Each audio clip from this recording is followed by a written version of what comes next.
All right, welcome to part two of this lesson.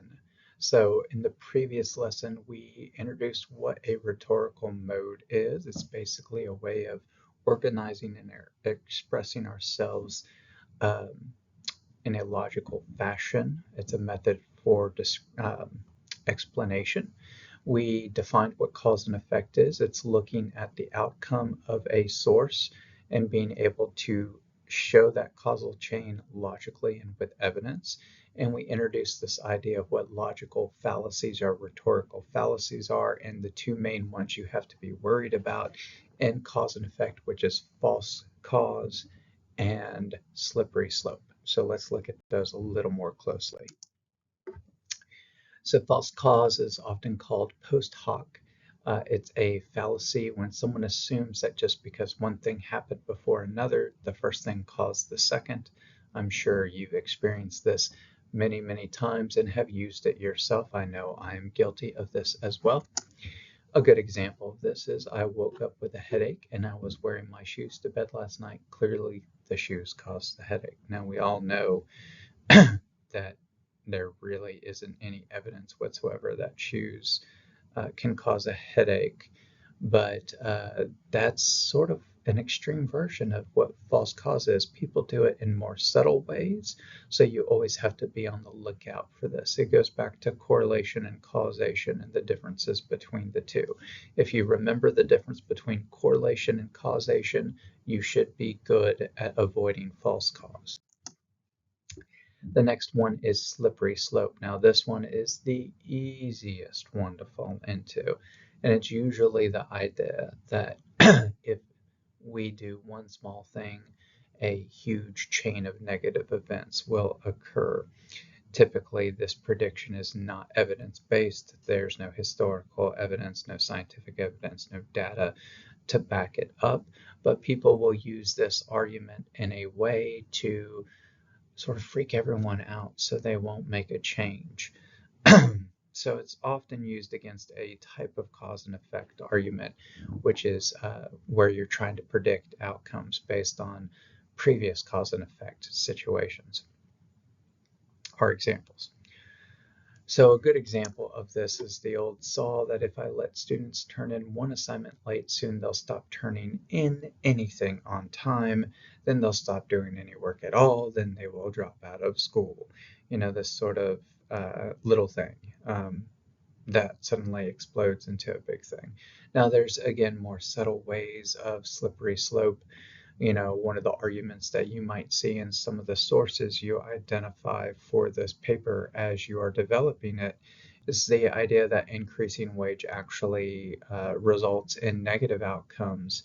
It results in people being laid off from work. It results in businesses closing. It results in all those things. Now, I'm not saying those things never happen, but it's often those examples of when it did happen that aren't as frequent as people think that are then used to show the extreme results, the extreme effects of increasing wages.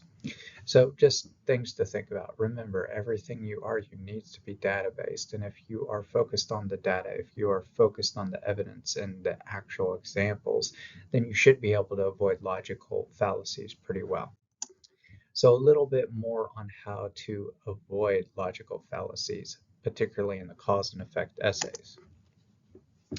Make sure that there is a clear and logical connection between the source and the outcome. So make sure that you can document very clearly the relationship between the two and how the source led to that outcome. Make sure you explain that relationship and you provide ample evidence of the connection. Again, this is basically a reiteration of what I just said, but be able to explain the connection between the two. So this is a lot like an exemplification where I kept reiterating the idea that you have to explain your example in the context of your thesis. Well, your thesis is the argument that this choice led to this result, cause and effect. Got it? So you need to be able to explain how the different steps in the causal chain show the connection between that initial choice and the final result, the source and the outcome. That's going to be a big part of your writing. So if you think about the organization of this essay, again, introduction, thesis, but then when you get into the body sections, you can think about each section looking at a very specific step in the causal chain, the causal link between the source and the outcome that you're arguing the source caused.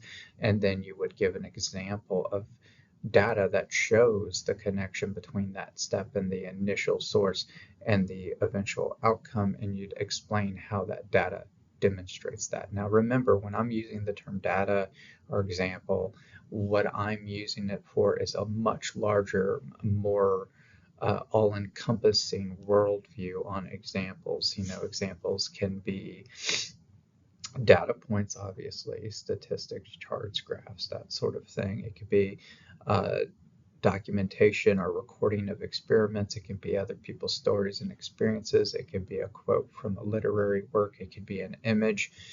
So there's lots of different things that can be considered an example.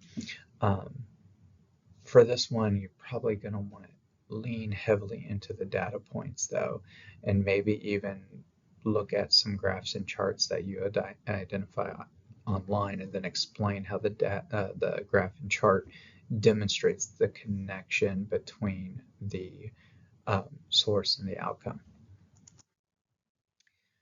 It's also important in your introduction or your conclusion or elsewhere in your paper to acknowledge that there may be other influences, that there may be other variables, particularly when we're dealing with a cause and effect relationship that deals with people specifically. Because as you know, people are just a bunch of variables all mixed up in one, and the way we feel and interact and react to things changes sometimes on a second-to-second basis. So keep that in mind. Acknowledge that this isn't a perfect science. The study of human behavior and the expression of those connections is not perfect. Finally, as much as possible, narrow your focus to one outcome or one source. Examining more than this invites fallacies. So what next? This is already laid out on the learning management system canvas, but I want to reiterate these things. Read that essay. It's the first chapter in a book, Nickel and Dime to Death, or Nickel and Dimed. Yeah, I think that's it. It's been a long time since I read it. It's actually, I believe, over 20 years old now, but I still think what it talks about is very meaningful to many people. I want you to participate in that discussion board that follows the reading, where we examine how that essay deals with the cause and effect relationship, uses the cause and effect rhetorical mode. Have a conversation in writing. That's key. Discussion boards are conversations. You have to be open to conversation and actually write meaningful things to give people something to discuss, but within the context of the class and respectfully, obviously. And then I want you to look at the cause and effect prompt for the handwritten draft, because you got to handwrite that and get that in pretty quick, and then start drafting. And part of that drafting this time around will be doing internet research. So I'm going to have some other tutorial videos later on in this unit about internet research and how to do it responsibly. So I hope you found the videos helpful as an introduction to this concept and a supplement to your reading.